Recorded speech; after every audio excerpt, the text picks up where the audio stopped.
Students lecture के part 2 के अंदर हम इलेक्ट्रिक फील्ड लाइंस और इलेक्ट्रिक फील्ड इंटेंसिटी के कंसेप्ट को देखते हैं। इलेक्ट्रिक फील्ड का कंसेप्ट जो था वो माइकल फेराडेज ने दिया। माइकल फेराडेज ने बताया कि इलेक्ट्रिक फील्ड लाइंस जो है वो क्या होती हैं और ये चार्ज के अराउंड है या चार्ज से बाहर है, चार्ज के अंदर हैं, ये पॉजिटिव में कैसी हैं, नेगेटिव में कैसी हैं। तो ये सारी बातें जो है वो हम डिस्कस करते हैं।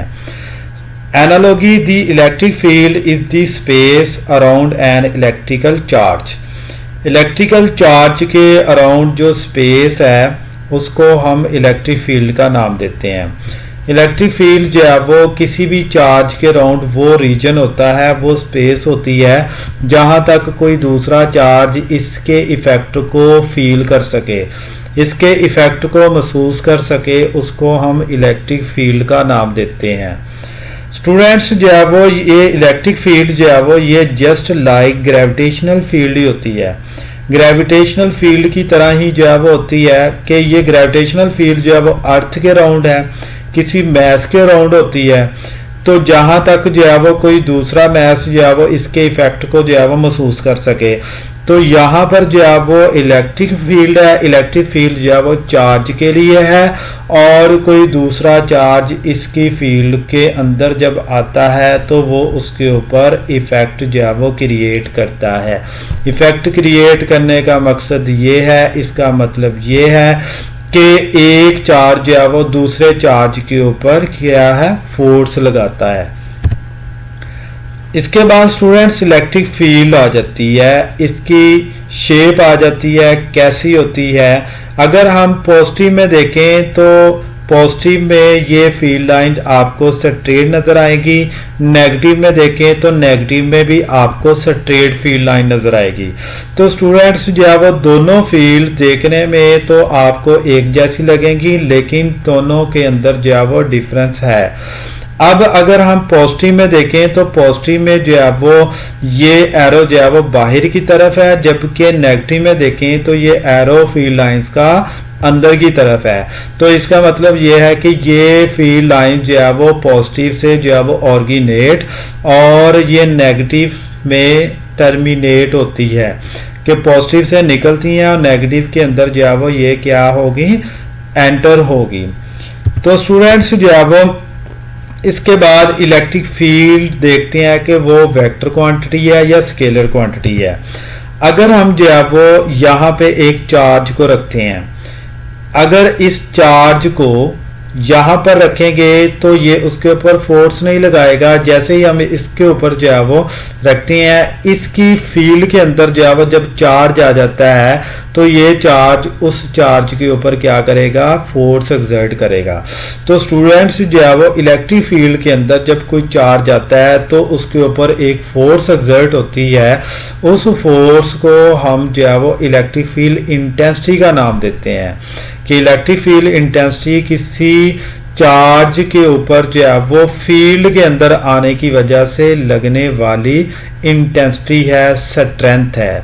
तो स्टूडेंट्स जो है वो यहाँ पे देख सकते हैं कि E is equal to F over q not.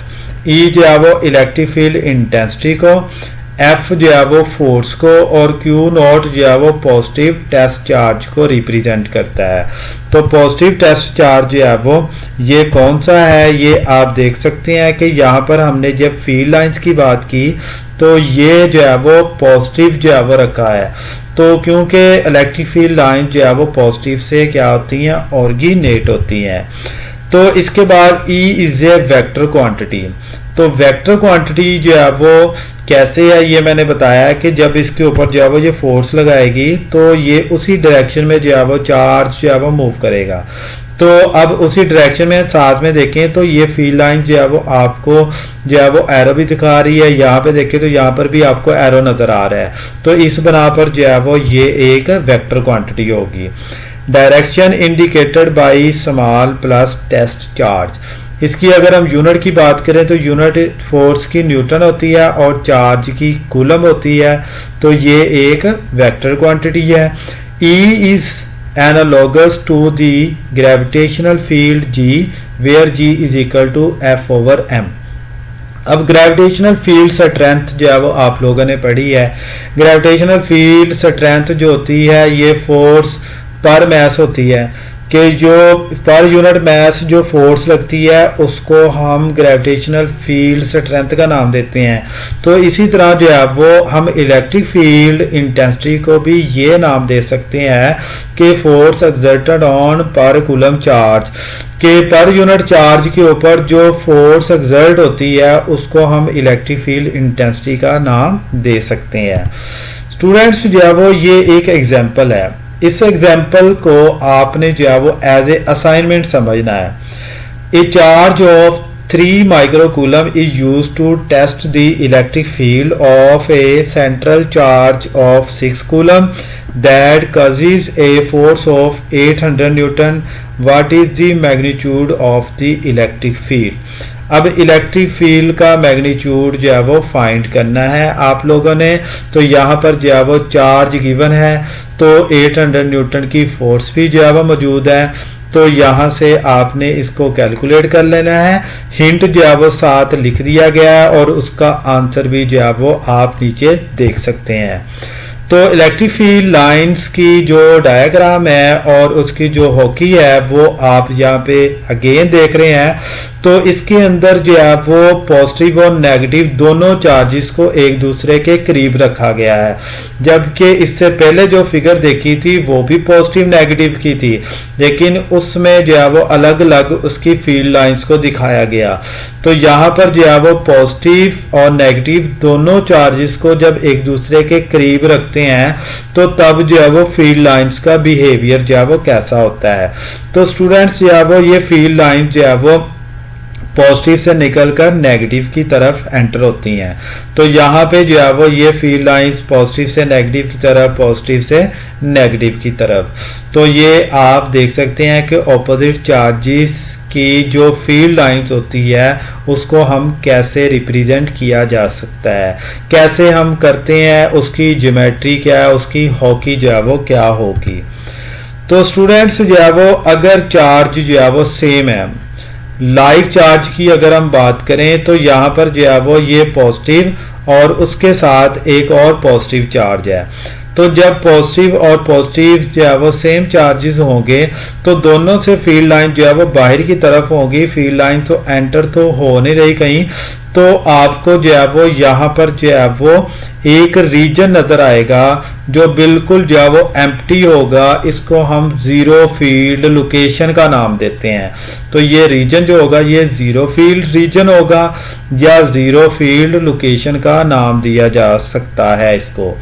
तो स्टूडेंट्स जो है वो ये कब होता है, जब दो चार्जेस जो है वो सेम होते हैं। तो ये पॉजिटिव और ये पॉजिटिव, तो यहाँ पर जो है वो आपको कोई फील्ड लाइन जो है वो नजर नहीं आ रही। तो स्टूडेंट्स जो है वो ये इसकी वेक्टर फॉर्म है। वेक्टर फॉर्म से भी आप अंदाजा लगा सकते हैं कि दो जो है वो पॉजिटिव चार्ज जो है वो जब एक दूसरे के करीब रख दिए जाते हैं तो उसका वेक्टर जो है वो सम कैसे जो है वो हम कैलकुलेट कर सकते हैं। तो यहाँ पर जो है वो नेट इलेक्ट्रिक फील्ड इंटेंसिटी इसकी और इसकी, तो इसकी, तो यहाँ पर जो है वो आप डिफरेंट चार्जेस में जैसे ए और बी, तो ए और बी जो चार्ज मौजूद है इनकी फील्ड लाइंस और उनकी वेक्टर फॉर्म आप यहाँ पे देख रहे हैं। फील्ड लाइन जो है वो पहले दिखाई गई है, जबकि इनकी जो वेक्टर फॉर्म है वो आप यहाँ पे देख रहे हैं। इसके बाद electric field lines, line that indicate the strength and direction of the electric field. The more dense the line the stronger the field. Electric field vectors are tangent to the curve. Electric field lines की जो properties है उन properties को भी जो है वो discuss करते हैं। तो यहाँ पर उसने कहा है कि जो स्ट्रेंथ होती है इसकी lines that indicate the strength and direction of the electric field, कि उसकी जो है वो स्ट्रेंथ और उसके साथ साथ उसकी फील्ड की डायरेक्शन को रिप्रेजेंट करती है। अगर जो है वो मोर डेंस लाइंस हो, लाइंस जो है वो डेंसर हो, कि जैसे जो है वो हमने बात भी करनी है आगे कि लाइंस जो है वो एक दूसरे के जैसे आप यूं कंसीडर कर लें कि ये लाइंस जो है वो एक दूसरे के करीब करीब है। तो जब एक दूसरे के करीब करीब है इसका मतलब ये है कि ये यहाँ पर जो है वो डेंसिटी ज़्यादा है। डेंसिटी ज़्यादा होने की वजह क्या है कि यहाँ पे फील्ड स्ट्रॉन्ग है। तो electric field vectors are tangent to the curve. तो हमने जो है वो इसकी आगे फिगर देखनी है यूनिफॉर्म और non uniform electric field lines की। तो वहाँ पर जो है वो आपको बताया जाएगा कि ये जो टेंजेंट जो है वो कैसे है। तो स्टूडेंट्स जो है वो इसके बाद हमने जो है वो इसकी टाइप्स जो है वो डिस्कस करनी है।